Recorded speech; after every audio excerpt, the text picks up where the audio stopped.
મને ખૂબ આનંદ છે કે આજે અખિલ ભારતીય કોંગ્રેસ કમિટીએ જિલ્લાઓને સશક્ત કેમ બનાવી શકાય એના માટેની જે કમિટી બનાવી હતી એના અમલીકરણના પાયલોટ પ્રોજેક્ટની શરૂઆત ગુજરાતમાંથી કરવાનું નક્કી કર્યું છે અને આ માટે જે નિરીક્ષકો નક્કી કરવાના હતા એ નિરીક્ષકોની પ્રથમ યાદી આજે જાહેર થઈ છે.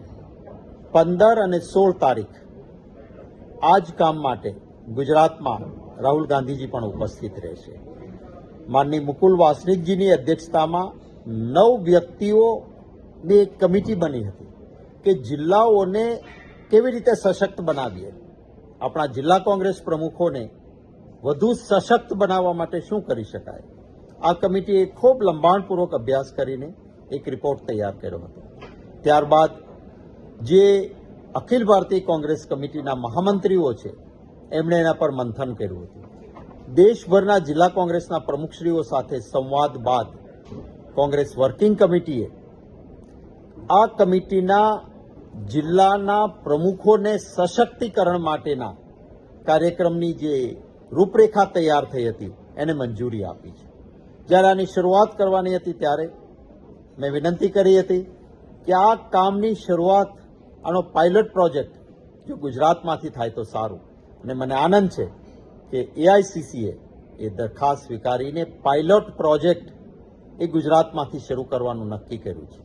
આજે પ્રદેશ કોંગ્રેસ સમિતિના દરેક જિલ્લામાં 4 નિરીક્ષકો મોકલી શકાય એના નામોની જાહેરાત થઈ છે.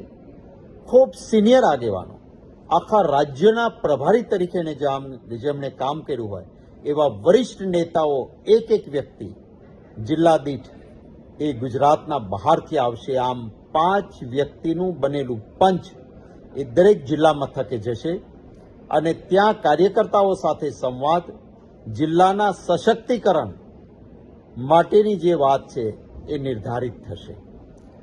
આ ગુજરાતના પ્રદેશમાંથી જે નિરીક્ષકો મૂકવાના છે એના માટે પણ સ્પષ્ટ ગાઈડલાઈન નક્કી થઈ કે કઈ વ્યક્તિઓ આમાં આવી શકે. તો કોંગ્રેસ પાર્ટીએ નક્કી કર્યું કે જે પોલિટિકલ અફેર્સ કમિટીના સભ્યો છે, એ ધારાસભ્યશ્રીઓ છે, એ સંસદ સભ્યશ્રીઓ છે, એ અને આપણા ભૂતકાળમાં જિલ્લા પંચાયતના પ્રમુખો રહ્યા હોય, જિલ્લા કોંગ્રેસ સમિતિના પ્રમુખો રહ્યા હોય અને હાલમાં જિલ્લા કે મહાનગરપાલિકામાં વિરોધ પક્ષના નેતાઓ છે અથવા પૂર્વ નેતાઓ છે, એમાંથી મેયરો કે માજી મેયરો રહ્યા હોય, એમાંથી નામો નક્કી કરીને એક જિલ્લામાં 4 મોકલી શકાય એવા નામો નક્કી કરવાના, જેના અંદર 4 અમારા ફ્રન્ટલ ઓર્ગેનાઇઝેશનના નેતાઓ સ્ટેટના અને 4 મુખ્ય સેલ જે અમારા છે, એસસી, એસટી, ઓબીસી અને માઇનોરિટી. આ એક ક્રાઇટેરિયા બન્યો એટલે મને કોઈ ગમે એને સીધો હું આમાં નાખી શકું એમ નહીં. આ ક્રાઇટેરિયાની અંદર આવતી વ્યક્તિ હોય એ જ આમાં પ્રભારી બનીને જઈ શકે. એ રીતની ગાઈડલાઈન નક્કી થયા પછી આજે પ્રદેશના 4 નિરીક્ષકો અને એક બહારથી આવવાના છે એની યાદી એઆઈસીસીએ જાહેર કરી છે.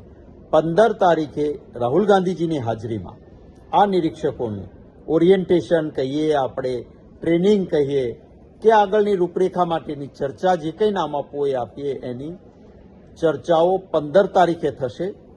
આ માટેનો કાર્યક્રમ 15 તારીખનો રહેશે.